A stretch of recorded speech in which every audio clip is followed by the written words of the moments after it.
தமிழக வெற்றி கழக தலைவர் தளபதி விஜய் அவர்கள் பார்த்தீங்கன்னா தொடர்ந்து ஒரு வாரத்திலே பார்த்தீங்கன்னா லைம்லைட்லேயே இருக்கார். மீடியாவில் ஃபுல் அட்டென்ஷன்.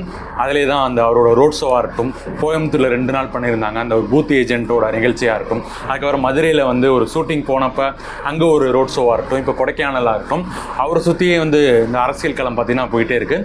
அதிக செய்திகள் வந்துக்கிட்டே இருக்குது. அவங்க கட்சி வந்து கூட்டணி வைப்பாங்களா கூட்டணி வைக்க மாட்டாங்களா அப்படிங்கிறத போயிட்டுருக்கு. நியூஸில் வர இந்த செய்திகள்லாம் பார்த்தீங்கன்னா அதிகமாக வந்துட்டுருக்கு. இதெல்லாம் ஒரு கம்ப்ளீட்டாக ஒரு அனலைஸ் இந்த வீடியோவில் பண்ண போகிறோம். ஸோ உங்களோட ஒப்பீனியன் மறக்காமல் கமெண்ட்டில் சொல்லுங்கள். இப்போ வாங்க அந்த கோவையிலேருந்து பார்ப்போம். கோவையில் பார்த்தீங்கன்னா பயங்கர எதிர்பார்ப்போட அதிகமான கூட்டம்னு சொல்கிறாங்க.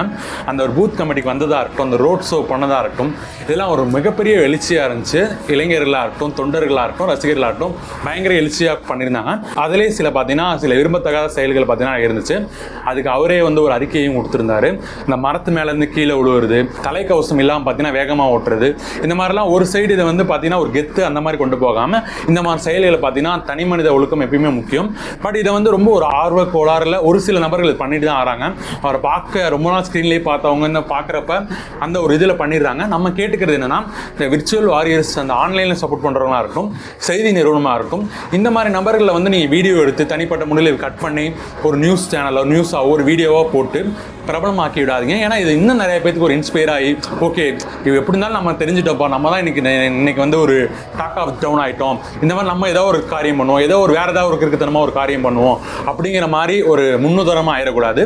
இந்த மாதிரி விஷயங்களை பார்த்தீங்கன்னா புறந்தள்ளிட்டு யார் நல்ல சர்வீஸ் பண்ணுறாங்களோ, உண்மையிலே கட்சிக்கு உழைக்கிறதா இருக்கும், கட்சிக்கு நீல ஒரு சோசியல் சர்வீஸ் யார் பண்ணுறாங்களோ அந்த மாதிரி நபர்களை வந்து நம்ம வந்து இது பண்ணுவோம், ப்ரொமோட் பண்ணுவோம். அந்த மாதிரி நபர்கள் வந்து நம்ம சப்போர்ட் பண்ணுவோம். ரீசெண்டாக ஒரு சென்னையில் பார்த்தீங்கன்னா ஒரு சாக்கடிச்சிருந்த ஒரு குழந்தைய பார்த்தீங்கன்னா ஒரு நபர் இளைஞர் காப்பாற்றுவார். இந்த மாதிரி நிறைய நிகழ்ச்சிகள் பார்த்தீங்கன்னா நம்ம தமிழ்நாட்டிலே இருக்கட்டும் உலக லெவலில் நடந்துட்டு இருக்கு. ஸோ இந்த மாதிரி நமக்கு ஒரு பெருமைக்குரிய விஷயத்தை செய்கிறவங்களை பார்த்தீங்கன்னா நிறைய பேருக்கு போய் கடத்துவோம் அப்படிங்கிற மாதிரி தான் தோணுச்சு. இன்னொன்று நம்ம பார்த்துருப்போம், மதுரை விமானத்தில் பயங்கரமான வரவேற்பு. ஒரு ஷூட்டிங் போகிறேன் வராதிங்கன்னு அப்படி சொல்லியும் பட் அவ்வளோ பேர் வந்திருந்தது. அது ஒரு நல்ல விஷயம் தான். ஒரு அரசியல் கட்சிக்கு மற்ற கட்சிகள்லாம் பார்க்குறப்ப இன்னும் இவ்வளோ பெரிய கூட்டம் வருது அப்படிங்கிற ஒரு நல்ல விஷயம் தான். பட் இருந்தாலும் அது அவங்க புரிஞ்சுக்கிட்டு ரசிகர்கள்லாம் மட்டும் இல்லை, நீ இப்போ தொண்டர்கள்லாம் ஆகிட்டீங்க, தொண்டர்களாக இருக்கிறப்ப அந்த மாவட்ட நிர்வாகிகளாக இருக்கும் ஒரு கலந்து பேசி ஒரு இந்த மாதிரி தான் நடந்துக்கணும், ஒரு பிளான் பண்ணி ஒரு ஈவெண்ட்டாக கொண்டு போனால் நல்லாயிருக்கும். ஏன்னா பார்த்துருப்போம் அந்த பேரிகார்டை உடச்சிட்டா இருக்கட்டும், அவ்வளோ செருப்புகள் கிடக்குது, அதெல்லாம் வந்து வீடியோ எடுத்து போடுறாங்க. எல்லா மாநாட்டிலையும் நடக்கிறது தான். பட் இங்கே நடக்கிறது வந்து ஏன்னா விஜய் அவர்களை பற்றி என்ன ஒரு சின்ன நெகட்டிவ் கிடைச்சாலும் பெருசாக பரப்புறதுக்கு நிறைய பேர் இருக்காங்க. ரூலிங் பார்ட்டியை பயங்கரமாக அகென்ஸ்டாக பண்ணிட்டு இருக்காரு அப்படிங்கிறப்ப ஒரு சின்ன விஷயத்துக்கு பெருசாக்கிடுவாங்க. மக்கள் கவனிச்சுட்டு இருக்காங்க. பொதுமக்கள் மத்தியிலும் சரி, பெண்கள் மத்தியில், வயதான மத்தியிலும் சரி, விஜய் அவர்களை பார்க்க ஆரம்பிச்சிட்டாங்க. என்ன நடக்குது, என்ன பண்ணுறாங்க அப்படிங்கிறப்ப அவரோட கட்சியை, அவரோட வேட்பாளரை கொண்டு போய் சேர்க்கறது நீங்கள் தான், தொண்டர்கள் ரசிகர்கள் தான். சரி, அப்படி இருக்கிறப்ப நீங்கள் அந்த பொறுப்பை உணர்ந்துக்கிட்டு செயல்படணும். சாதாரணமாக நீங்கள் ட்விட்டரில் வந்து அஜித் ஃபேன்ஸோடையா இருக்கட்டும், ரஜினி ஃபேன்ஸை வந்து நீங்கள் சண்டை போடுற மாதிரி இது களத்தில் வந்து அவ்வளோ சுலபமாக இல்லை. ஏன்னா ஒவ்வொரு மாவட்டத்துலேயும் டிஎம்கே மினிஸ்டர்ஸ் இருப்பாங்க. அவங்கள எதிர்த்து நீங்கள், அவங்களே மாவட்ட செயலராக இருப்பாங்க, அவங்கள எதிர்த்து நீங்கள் அரசியல் பண்ண போகிறீங்க. அவங்களோட பலவீனம்லாம் தெரிஞ்சு உங்களோட அரசியல் மிகப்பெரிய பிராண்டாக முகமாக விஜய் அவர்கள் இருக்காங்க. அதை கொண்டு போய் சேர்க்கணும். அதில் நிறையா சிக்கல்கள் இருக்கும். கள நேரத்தில் நீங்கள் வந்து நிதானத்தோட அவங்களுக்கு கொஞ்சம் சளைக்காமல் அதே மாதிரி கொஞ்சம் விவேகத்தோடு நீங்கள் நடந்துக்கணும். அப்படி நடந்துக்கிட்டால் தான் கட்சிக்கு அது மிகப்பெரிய பலமாக இருக்கும். ஆட்சி மாற்றம் அப்படிங்கிறது அவ்வளோ ஈஸியாக நடந்துட முடியாது. அதுக்கான கடினமான உழைப்பை வந்து அவரும் போடுவார். நீங்களும் வந்து ஒவ்வொரு வீட்டுக்கு போய் சேர்த்தா தான் அந்த ஆட்சி மாற்றம் வந்து 2026 நடக்கிறதுன்னு நம்ம எக்ஸ்பெக்ட் பண்ணலாம். ஸோ இது ஒரு பார்ட்டை நம்ம முன்னாடி அட்ரஸ் பண்ணணும்னு நினச்சோம். இன்னொரு விஷயம், அவர் தொடர்ந்து இன்னொரு சுற்றி வர்றது என்னன்னா, அவர் கூட்டணிக்கு போயிடுவார் அப்படிங்கிற ஒரு குரூப்பும், கூட்டணிக்கு போக மாட்டார் அப்படிங்கிற ஒரு குரூப்பும் போயிட்டுருக்கு. கூட்டணிக்கு போனால் என்ன பாசிபிலிட்டி, கூட்டணி போகாமல் இருந்தால் என்ன பாசிபிலிட்டி அப்படிங்கிறத ஒரு காமன் மேனாக ஒரு சின்ன ஒரு அனலைஸாக பண்ண போகிறோம். ஃபர்ஸ்ட் ஆப்ஷன் ஏ, கூட்டணிக்கு போனால் இவங்க சொல்கிற மாதிரி ஏடிஎம்கே பிஜேபி கூட்டணிக்கு போகிறாரு அப்படின்னு என்ன நடக்கலாம். ஒன்று, அரசியல் ரீதியாக பயங்கர விமர்சனத்துக்கு உள்ளாவார். கொள்கை எதிரின்னு சொன்ன அந்த பிஜேபி கூட என்டிஏ கூட கூட்டணி வச்சிங்கன்னா பயங்கரமான அதுக்கான விமர்சன வினைகள், எதிர்வினைகள் வரும்.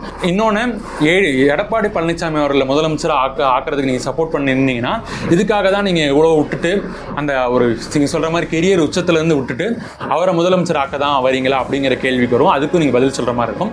எல்லாத்துக்கும் சேர்த்து நம்ம திமுக வீழ்த்துறது தான் எங்களோட இலக்கு அப்படிங்கிற மாதிரி சொல்லி நீங்கள் கொண்டு போனால் கூட்டணி வச்சா மிகப்பெரிய ப்ளஸ்ஸாக வந்து அந்த கூட்டணிக்கு அமையும், என்டிஏக்கு அமையும். சுலபமாக 200 சீட் மேலே ஈஸியாக ஜெயிச்சிருவாங்க அப்படிங்கிறது எல்லாத்துக்குமே தெரியும். அந்த ஒரு பூத் கமிட்டி மாநாட்டிலேயே சரி, ஒரு 66,000 பூத், 69,000 பூத் தமிழ்நாட்டில் இருக்குன்னா எல்லா பூத்துக்கும் குறைஞ்சது 10 பேர் வந்து தாவேக்கா சார்பாக போட்டாங்கன்னா இன்னைக்கு தேதியே கிட்டத்தட்ட அவங்க குடும்பம் ஓட்டெல்லாம் சேர்த்து ஒரு 20 லட்சம் 25 ஓட்டை கன்ஃபார்ம் பண்ணுறாரு. அவருக்கு இருக்கிற எழுச்சியை பார்த்தாலே தெரியுது. எல்லா கருத்து கணிப்பிலையும் சொல்கிறது மினிமம் 10லேருந்து மேக்ஸிமம் 15-20% வாக்குவாங்கன்னு சொல்கிறாங்க. அப்ராக்சிமேட்டாக 15% வாக்குகள் வச்சிருந்தாலும் சரி, மிகப்பெரிய எழுச்சியாக இருக்கும். அந்த கூட்டணி வந்து ஈஸியாக சுலபமாக பார்த்தீங்கன்னா ஆட்சி அமைச்சிடும். இதுதான் கூட்டணி வச்சா அதில் இருக்க ப்ளஸ் அந்த மைனஸ்ங்கிறது நம்ம புரிஞ்சுக்கிட்டது. கூட்டணி வைக்காமல் தனித்தோ இல்லை தாவேக்கா தலைமையில், ஏன்னா அவர் தனித்து எப்பயுமே சொன்னதில்லை, தாவேக்கா தலைமையில் ஒரு கூட்டணி அமைச்சா என்னவா இருக்கும் அப்படின்னா நிச்சயமாக கண்டிப்பாக ஒரு டிஸ்ட்ரக்டிவ் ஃபோர்ஸாக இருக்கும். சுலபமாக முன்னாடி 15%-20%லேருந்து திமுக மாற்று யார் அப்படிங்கிற ஒரு கேள்வியில் 2 அணிகள் இருக்கும். அது ஒரு சில இதில் ஓட்டு பிரிப்பாங்க, ஒரு சில இடத்துல ஓட்டு வந்து இவங்களுக்கு அதிகமாக போகுதா அவங்களுக்கு அதிகமாக போகுதாங்கிற கொஸ்டின் மார்க் வரும். ஏன்னா திமுக வேண்டாம் அப்படிங்கிற நினைக்கிறவங்க எப்பயுமே அந்த தலைமையை பார்த்து தான், ஒன்று கூட்டணி பலமாக இருந்தால் கூட்டணி பார்த்து மக்கள் வாக்களிப்பாங்க, இன்னொன்று அந்த தலைமையை பார்த்தா யார் எம்ஜிஆர் சொல்லியிருக்காரு தீய சக்தி, எம்ஜிஆர் மாற்றா இருப்பார், ஜெயலலிதா அவங்க சொல்லியிருக்காங்க, அம்மா அவர்கள் சொல்லியிருக்காங்க திமுகவுக்கு மாற்றா நான் இருப்பேன்னு சொல்லி, அப்படி இருக்கிறப்ப அந்த தலைமை பண்பை பார்த்து வாக்களித்த வரலாறு தான் நம்ம முன்னாடி பார்த்துருப்போம், வீடியோ கூட போட்டிருப்போம். ஃபஸ்ட்டு நம்ம 52லேருந்து 2021 வரைக்கும் எலெக்ஷன் எப்படி நடந்துச்சு, ரிசல்ட்ஸ்லாம் எப்படி இருக்குங்க அதை பார்த்தோம். பார்க்காதவங்க செக் பண்ணி பாருங்கள். ஸோ மக்கள் என்ன ஓட்டம் எப்படி இருக்குது, எப்படி வாக்களிச்சிருக்காங்க அப்படிங்கிறதுக்கு ஒரு சான்றா. ஸோ அந்த மாதிரி வாக்களிக்கிற மக்கள் தான் மெஜாரிட்டியாக இருப்பாங்க. அப்படிங்கிறப்ப விஜய் அவர்களை நம்பி நிறைய பேர் வாக்களிக்கிறதுக்கு வாய்ப்பு இருக்குது. ஒரு கூட்டணியாக அமைஞ்சாங்கன்னா, நாம் தமிழர், பாமக போன்ற ஒரு கூட்டணியாக அமைஞ்சாங்கன்னா தமிழக மக்கள் சார்ந்த, இந்த மண் சார்ந்த, தமிழ்நாட்டு நலன் சார்ந்த அப்படிங்கிற ஒரு கொள்கையில் எல்லாருமே ஒன்று சேர்ந்து இருந்தாங்கன்னா மிகப்பெரிய ஒரு எழுச்சியாக இந்த கூட்டணி அமையும். இது வெற்றி வாய்ப்பு அமையுமாங்கிறது போக தான் தெரியும். ஏன்னா அவங்க களத்தில் மிகப்பெரிய அந்த எலெக்ஷன் அன்னைக்கு பார்த்தீங்கன்னா பயங்கரமாக ஒர்க் பண்ணுவாங்க. டிஎம்கே ஏடிஎம்கே ஒரு சைடு பார்த்தீங்கன்னா ஸ்டேட் கவர்மெண்ட்லேருந்து இவங்க ஃபவர்லேருந்து இவங்க வராங்க, இன்னொரு சைடு பார்த்தீங்கன்னா சென்ட்ரல் கவர்மெண்ட்டோட பவரோட அந்த கூட்டணி வருது. இந்த 2 கூட்டணி நடுவில் இவங்க ஒரு கூட்டணி அமைச்சு மிகப்பெரிய ஒரு சவாலை எதிர்கொண்டு மக்கள் நம்பிக்கை இருக்குது. அந்த மக்கள் நம்பிக்கையை இவங்க கரெக்டாக கேபிட்டலைஸ் பண்ணி நின்னாங்கன்னா மிகப்பெரிய மாற்றம் 2026 வரும்னு சொல்லி எக்ஸ்பெக்ட் பண்ணலாம். ஸோ இதுதான் ஓவராலாக இந்த வீடியோவில் மெயின் கான்ஸ் தான். அவர் ஒரு இவ்வளோ போய் விட்டுட்டு வந்து மக்களுக்காக செய்ய வராரு.